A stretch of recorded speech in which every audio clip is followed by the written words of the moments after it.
नमस्कार मित्रांनो, चांगले न्यूज चॅनलमध्ये आपलं स्वागत आहे. मित्रांनो, आजचा आठवडा खऱ्या अर्थाने गाजवला ते सूरज चव्हाणने आणि नक्कीच या सूरज चव्हाणाचा धाडसाची चर्चा ही बिग बॉसच्या भाऊंच्या धक्क्यामध्ये होणार होती आणि ती रितेश दादांनी एक सुंदररित्या अप्रतिमरित्या एक सूरजचं मनोबल कुठेतरी वाढवत गेली म्हणावं लागेल. आणि हा बारामतीचा ढाण्या वाघ हा एका गावामधून येऊन संपूर्ण महाराष्ट्रात नाही तर भारतात आता नाव झालंय तिचं.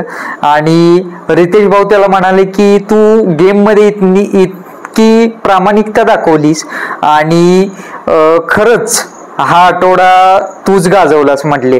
आणि अरबाजची वैभवची सर्व माप काढली. अरबाजला म्हणाले की तू सूरजला चुकीच्या रीतीने ट्रीट केलं त्या कॅप्टन्सीच्या गेमच्या वेळेस. आणि अरबाजला म्हणाली तू त्याची कॉलर धरली, त्याला उचलून दुसऱ्या जागेवर ठेवलं, परत त्याचा अपमान केला आणि परत त्यालाच म्हणतोय की तूच माझ्या तोंडाला चेहऱ्याला बुक्की मारली किंवा धक्का लागला. तर सूरजनं पण कबूल केलं त्या भाऊच्या धक्क्यामध्ये की त्याचा माईक तो अरबाजच्या चेहऱ्याला लागलेला. त्यानंतर निक्कीवर बारी आली. निक्की ज्यावेळेस सूरज फ्रँक फ्राईज चोरायचा प्रयत्न करत होता तेव्हा निक्की म्हणत होती मला वाचव, मला वाचव, मला वाचव. म्हणजे तिला पण भीती वाटत होती सूरजची, त्यामुळे ती अरबाजला सारखी बोलत होती. निक्कीला रितेश दादा म्हणाले, निक्की सारखी ओरडत होती मला टच करू नको, मला टच करू नको. पण निक्की नंतर म्हणाली की मला माहित होतं सूरज मला टच करणार नाही.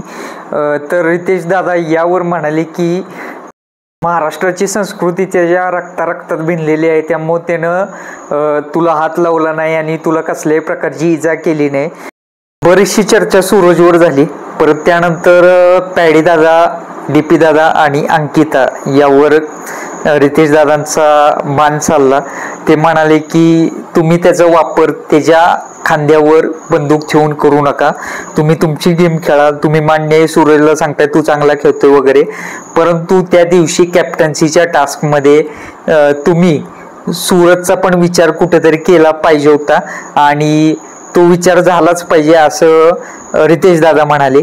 तर मित्रांनो, आपल्याला कसा वाटला सूरजचा गेम नक्कीच कमेंट करून सांगा. आणि सूरज चव्हाण वाचतील का या नॉमिनेशनच्या राऊंडमध्ये ते उद्याच कळेल. तर बघूयात आता उद्या काय होते. धन्यवाद.